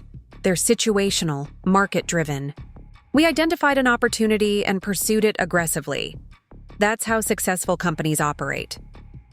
By stealing from their business partners? By maximizing value and minimizing resistance to change." Jessica stood, apparently deciding the conversation had run its course. "Look, I've said what I came to say. Chen Rodriguez is viable whether Zenith continues to exist or not. We're offering you a path forward that recognizes your contributions while allowing the business to evolve." I stood as well, walking her toward the door. "I appreciate your directness, Jessica. It's been illuminating." At the threshold, she paused. "For what it's worth, I do respect your architectural talent. Under different circumstances, we might have made excellent partners." "Under different circumstances," I agreed. "You might have asked rather than assumed." After the door closed behind her, I found Patricia and Carlos emerging from their positions. The recording equipment had captured everything. "Get all of that transcribed," I told Carlos. "Every word." Patricia was already on her phone with legal counsel. "This changes everything," she said, covering the mouthpiece. She basically confessed to coordinated business theft and outlined their complete strategy. I walked to my kitchen window, looking out at the city lights, the neighborhood I'd chosen carefully 12 years ago. Jessica had been wrong about many things, but she was right about one. Change was inevitable. The difference was whether that change would be imposed by others or directed by oneself. Tomorrow morning, when legal filings hit the courts, when asset freezes took effect, when the full scope of our evidence became clear, David and Jessica would learn that I had indeed evolved. Just not in the direction they'd expected. I'd become someone who documented everything, who understood the value of strategic alliances, who knew when to negotiate and when to fight. Someone who had transformed from a victim of others' ambitions into an architect of her own justice. The house felt quieter after Jessica left, but not empty. It felt expectant, like a building waiting to reveal its true structure once all the alterations were stripped away. And I was ready to do exactly that. The morning of reckoning arrived with unusual clarity for a San Francisco December. I stood in the kitchen of my home, the same kitchen where I'd confronted David 3 days ago, watching the sunrise paint the bay through my restored windows. Somewhere across the city, legal filings were being processed, asset freezes were taking effect, and a carefully orchestrated business theft was unraveling faster than its architects had planned. My phone had been quiet since 5 a.m. when the legal team had sent confirmation that all preliminary orders were in place. Now, at 7:15, as I sipped coffee from a mug Carlos had brought me from his college days, I watched for the inevitable response. It came at 7:23. David. "Sarah, what have you done?" His voice carried through the speaker, raw with panic. "Our accounts are frozen. Jessica's getting calls from clients. The office building management is demanding clarification on lease arrangements." "Good morning to you too, David," I replied calmly. "I've done exactly what I said I would do. Zenith Design Studios is reclaiming its assets and operations." "This is insane. You're destroying everything we built." "No," I corrected, watching a cable car roll past my window. "I'm preserving what I built. There's a difference." The silence on the other end stretched uncomfortably before he spoke again. "We need to meet, the four of us, today." "The three of us," I countered. Jessica had her chance to present terms independently. Now we proceed through formal channels. "Sarah, please." The desperation in his voice was startling. All the calculated confidence, the casual dismissal of my concerns, the systematic marginalization of my role had evaporated with the reality of actual consequences. 10 a.m., the Zenith office. Patricia will be there as Zenith's interim operational manager. Come prepared to discuss full restitution and transition timelines. I ended the call before he could negotiate further. The power dynamic had shifted completely, and I intended to maintain that advantage. Carlos descended the stairs just as I was reviewing the morning's legal documentation. He'd spent the night in his childhood bedroom, wanting to be present for whatever developments emerged. "How are you holding up, Mom?" he asked, joining me at the kitchen island. "Better than I expected," I admitted. "I thought I'd feel angry still, or vindictive. But mostly I feel clear. Like someone finally cleaned the windows I'd been looking through for years.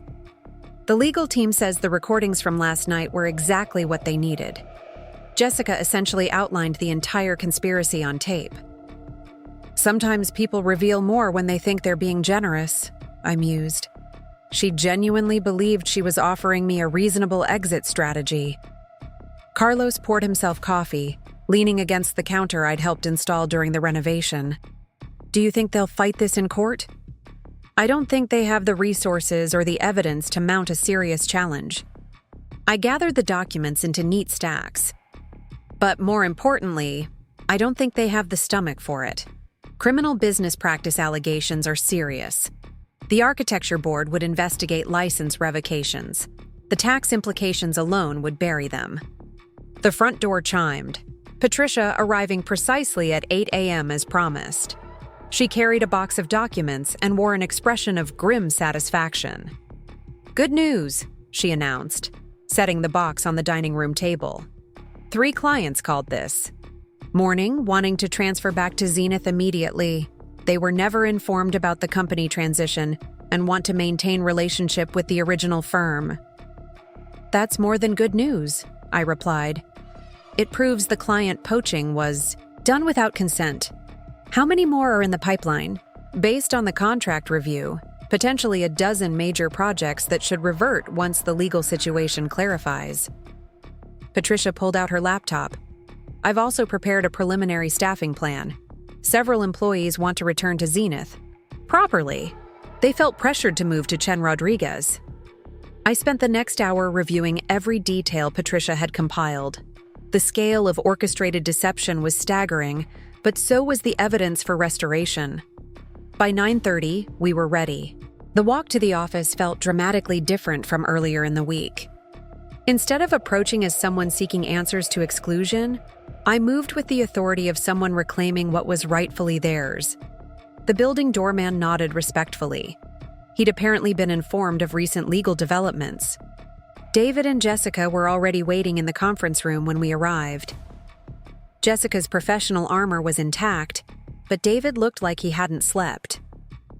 The power dynamic was immediately apparent in how they rose when I entered, rather than remaining seated as they'd always done before. "Let's be clear about the current situation," I began without preamble, taking my position at the head of the conference table. "Zenith Design Studios holds legal authority over all intellectual property, client relationships, and business operations conducted under its registration. Chen Rodriguez has zero legitimate claim to work originated from Zenith Resources." "Sarah?" Jessica started, but I raised my hand. "You had your chance for informal discussion last night. This is formal business resolution." I gestured to Patricia, who opened our prepared documentation. "Here's the reality. Court orders are freezing all Chen Rodriguez accounts. Every project using Zenith intellectual property must transfer back within 30 days. All employees recruited during active Zenith employment must choose permanent allegiance." David finally spoke. "What happens to us? To our relationship?" The question hung in the air, laden with subtext about both business and personal arrangements. "The business relationship concludes immediately," I stated firmly. "Personal arrangements are separate matters for private discussion." "And if we refuse to cooperate?" Jessica challenged, though without her usual confidence. Carlos, who had been quietly setting up recording equipment, answered before I could. "Then prepare for extended litigation, potential fraud charges, and professional license review. The evidence documentation is comprehensive." I watched their faces process this information. The calculated risk-taking that had driven their previous decisions now faced real consequences. The game had become significantly more serious then, manipulating office space and client lists. "Here's what happens next," I continued, distributing copies of our resolution framework.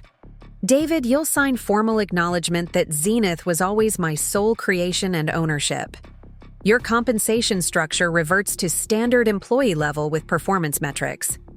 Jessica, you'll coordinate complete transition of all Chen Rodriguez projects back to Zenith systems with timelines for each client notification. And if we do this," Jessica asked carefully, "what guarantees do we have about future opportunities?" "The guarantee is that you'll maintain professional licenses and avoid criminal prosecution," Patricia interjected bluntly. "Beyond that, future opportunities depend entirely on demonstrable good faith in this transition." The room settled into uneasy silence. David stared at the documents before him, while Jessica maintained careful eye contact with me, apparently gauging how much room remained for negotiation. The conference table suddenly felt like a battlefield, documents serving as weaponry, silence as ammunition. My own breathing echoed strangely in the room as though the space itself was holding its breath for resolution. I walked to the window overlooking Market Street, watching the morning commute surge past. How many times had I stood here with David, excited about potential projects, energized by collaborative possibilities? Now I turned back to face two people who had systematically dismantled that partnership while pretending to preserve it. "I have one question," David said finally. "The house. The personal situation. How do we address that?" I'd anticipated this topic and prepared appropriately. "The house remains entirely in my ownership, as it always has been. Your living arrangements can continue temporarily while you secure alternative housing. This provides reasonable transition, time without complicating business dissolution." "Define temporarily," Jessica interjected. Her audacity still astounded me. Even in defeat, she was angling for specifics, trying to maintain some illusion of negotiating power. 30 days for David to secure alternative housing, I replied evenly. This aligns with the business transition timeline. Clean break, clear. Boundaries. David nodded slowly, a mixture of relief and resignation crossing his features. And us? Personally? That conversation happens privately, when business matters are fully resolved, one crisis at a time. Jessica leaned forward. "I want to understand the long-term vision. If we cooperate fully, If we make this transition smooth, what's the end state? Are we permanently excluded from working with Zenith? Do we need to relocate our professional practice entirely? Her directness deserved an equally direct response. Zenith will operate independently with clear ownership and management structure. Chen Rodriguez can continue as a separate entity, but without any Zenith-derived resources or methodologies. Essentially, you'll need to build your business legitimately from scratch. Starting over, Jessica mused, the weight of that reality, finally settling on her features. No client base, no proprietary systems, no established reputation. That's typically what happens when you attempt to steal someone else's life's work, Carlos observed dryly from his position by the wall. I shot him a gentle warning look. While his protective instinct was appreciated, I wanted to maintain professional decorum even in these extraordinary circumstances. What about non-compete agreements? David asked. Standard industry restrictions? Apply, I replied. You can't recruit active Zenith clients or employees. You can't use any proprietary processes or research I developed. Beyond that, you're free to compete in the market. Carlos had been quietly photographing documents and noting key discussion points. Mom, should we address the technology infrastructure? They've been using Zenith's server systems for Chen Rodriguez operations. Excellent point. I turned back to David and Jessica. All technical infrastructure remains with Zenith. You have 1 week to migrate your legitimate data to independent systems. Zenith IT will provide monitoring oversight during the transition. The scope of unraveling their scheme was becoming clear to them. What had seemed like a clever business evolution now revealed itself as a complicated mess requiring extensive cleanup. Patricia opened another folder, pulling out what appeared to be financial statements. There's also the matter of recovered funds. Based on our preliminary analysis, approximately $240,000 in Chen Rodriguez accounts directly traces to Zenith projects. These funds must be returned immediately. Jessica's face drained of color. Those were legitimate business expenses. Legitimate expenses for stolen contracts, Carlos interrupted, holding up his phone. We have the full financial trail. Every client payment that should have gone to Zenith but was redirected. Every expense claim made by Chen Rodriguez for Zenith resources. David ran his hands through his hair, that familiar gesture now triggering only exhaustion in me rather than affection. We didn't think of it as stealing. We thought we were evolving the business model. You thought wrong, I stated simply. Business evolution requires consent from all parties. Innovation doesn't justify theft. The word hung in the air, theft. Not restructuring, not evolution, not strategic development. Theft. Plain and simple. Criminal act dressed up in corporate language. I need time to review all of this with legal counsel, Jessica said, gathering the documents we'd distributed. Of course. You have until 5 p.m. today to provide preliminary acceptance. Full transition planning begins tomorrow. As they prepared to leave, David hesitated at the door. Sarah, can I speak with you privately for just a moment? I nodded to Patricia and Carlos, who stepped into the hallway. The silence between David and me felt heavy with unspoken history, shared dreams that had curdled into betrayal. I never wanted it to go this far, David said quietly. The business stuff, yes, we were aggressive. Maybe too aggressive. But I never meant to lose you personally. I studied his face, searching for sincerity beneath the layers of calculation that had defined our recent interactions. David, you spent 6 months systematically erasing my professional identity. You hosted parties in my house while placing me in the basement. You attempted to buy property that was already mine. Those weren't business decisions. They were personal choices about worth and respect.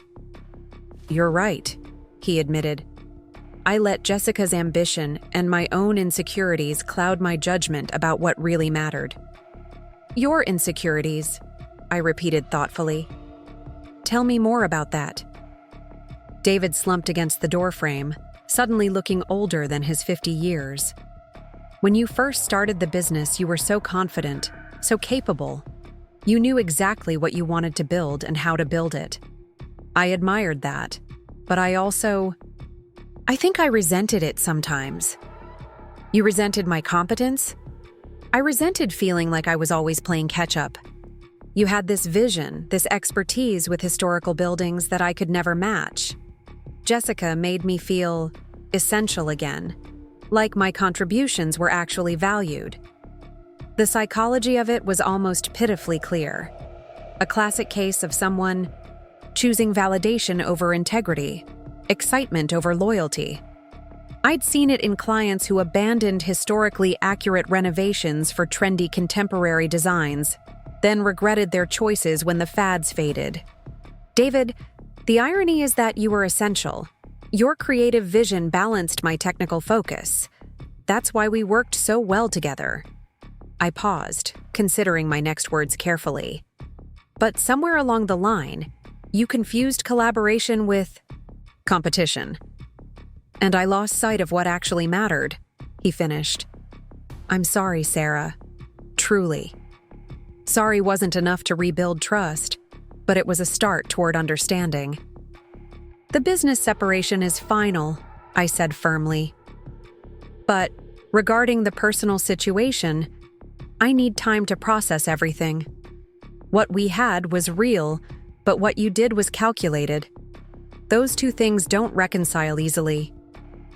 David nodded, accepting the ambiguity. I understand. And Sarah? For what it's worth, watching you take control of this situation, it reminded me why I fell in love with you in the first place. You've always been the strongest person I know. Strength isn't something that should diminish others, I observed. Real partnership elevates everyone involved. After he left, Patricia and Carlos returned to continue planning. The immediate crisis was stabilizing, but the work of rebuilding and moving forward was just beginning. How does it feel? Carlos asked as we reviewed transition timelines. Getting everything back? I considered the question carefully. It doesn't feel like getting back as much as moving forward. The company will be different now. Stronger boundaries, clearer structure, more strategic focus. And I'll be different too. Patricia smiled. You've certainly evolved your approach. I remember you when we first started working together. Kind, almost apologetic for taking up space. This version is more complete. Necessity changes people, I replied.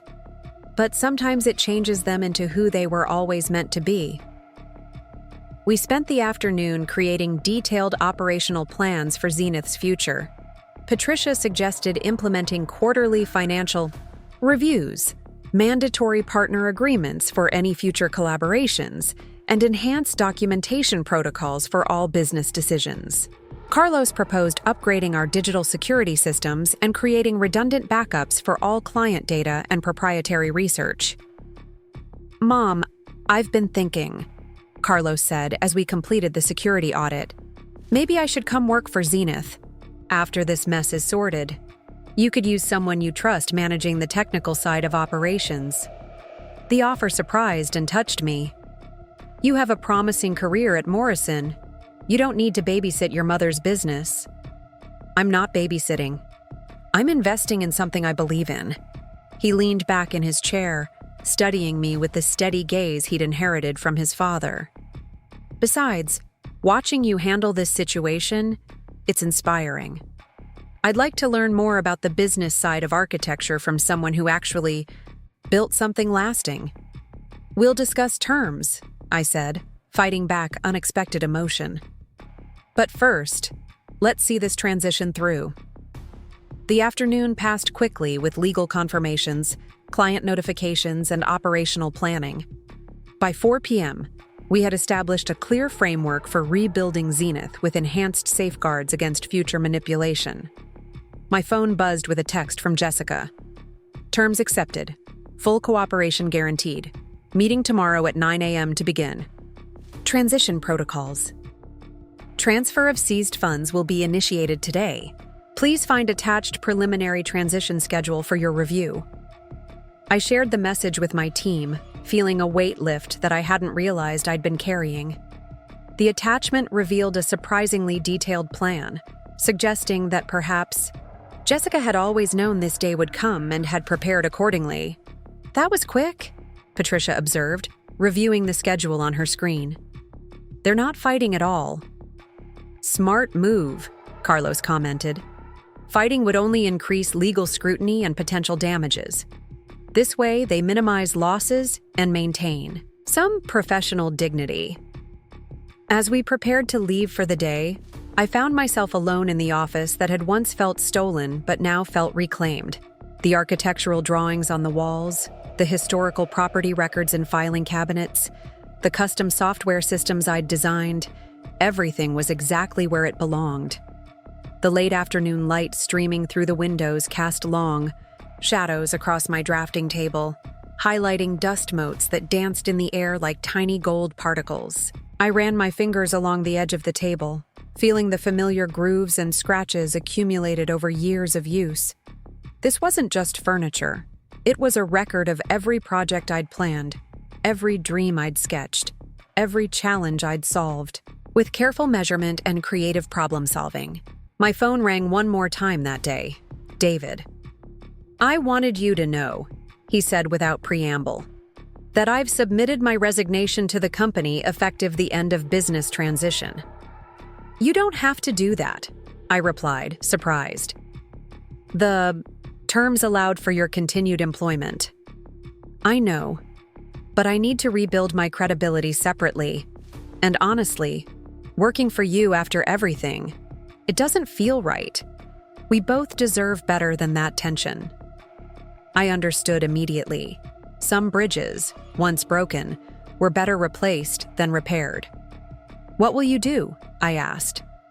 "I'll manage the Chen Rodriguez transition, make sure everything transfers properly.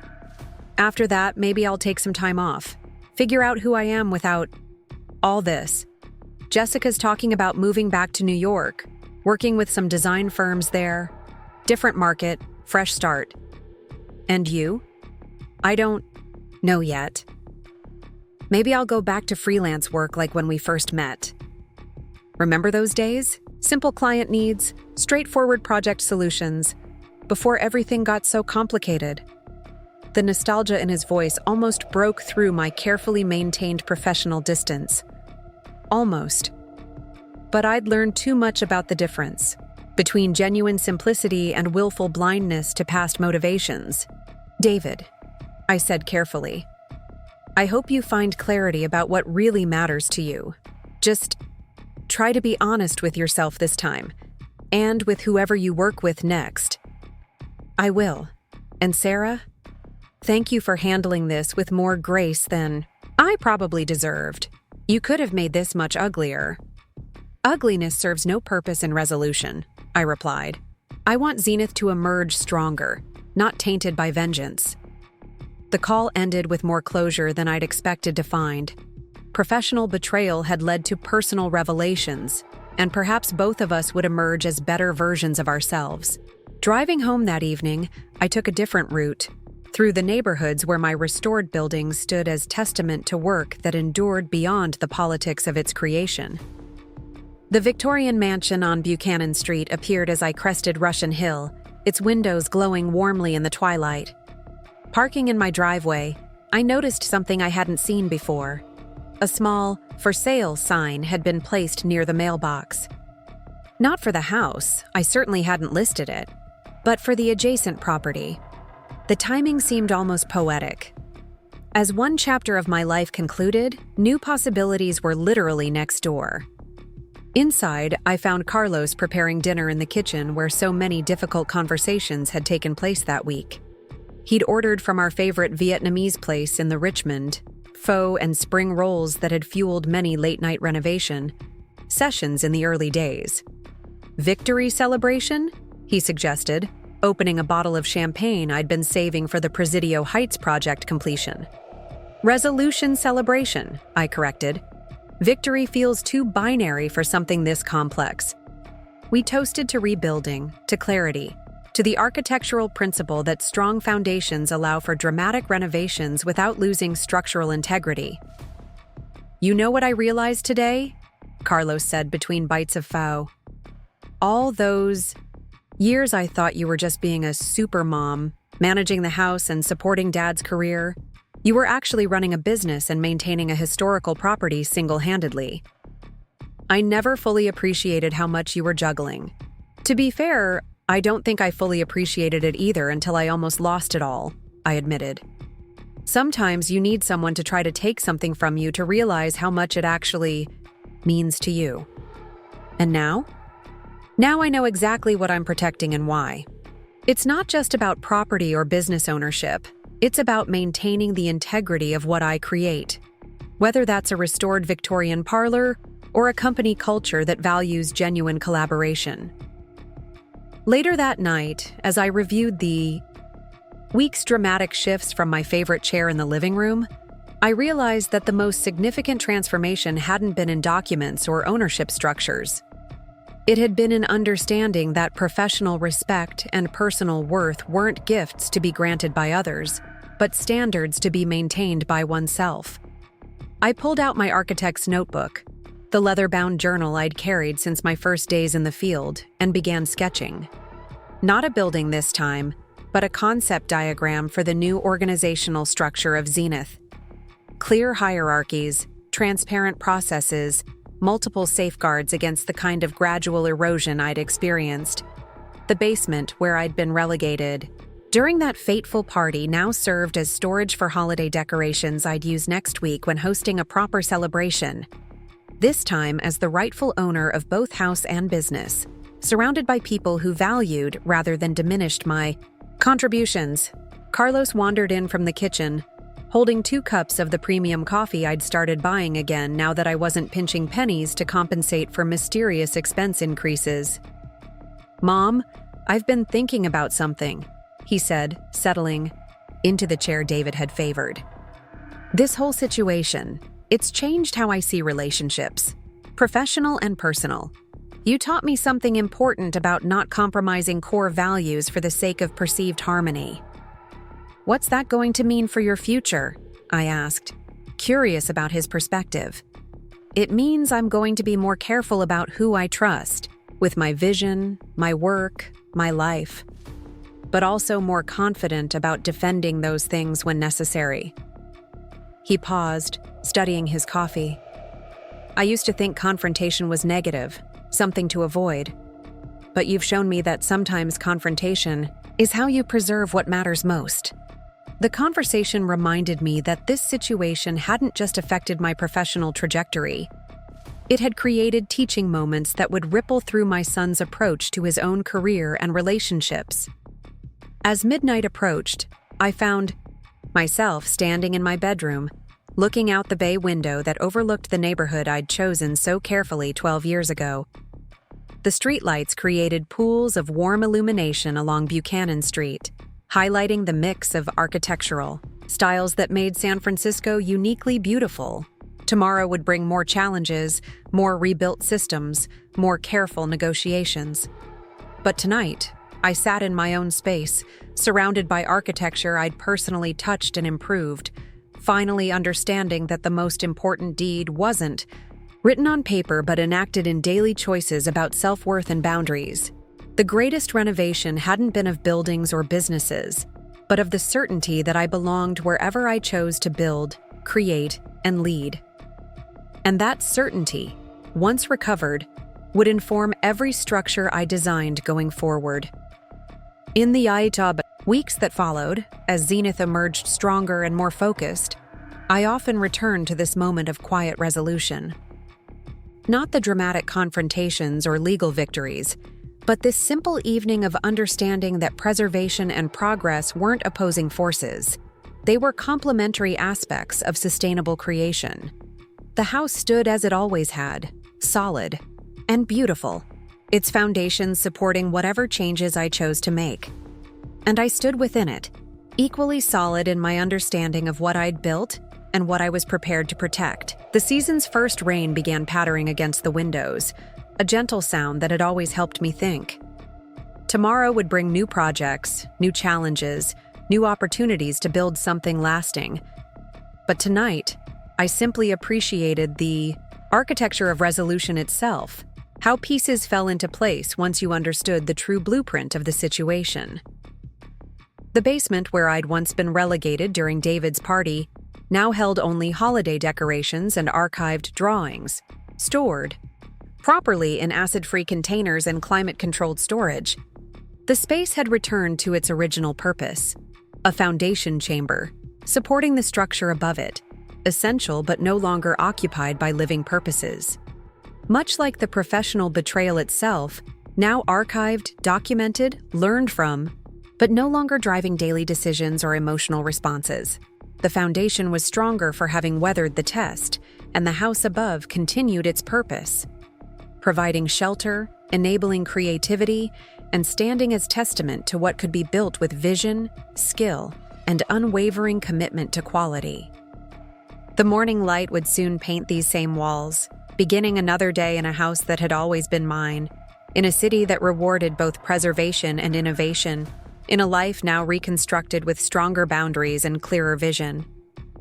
Tomorrow's challenges would be met with the same careful planning and attention to detail that had guided every restoration project, measuring twice, cutting once, and always, always honoring the integrity of the original structure while building toward the future. Up next, you've got 2 more standout stories right on your screen. If this one hit the mark, you won't want to pass these up. Just click and check them out.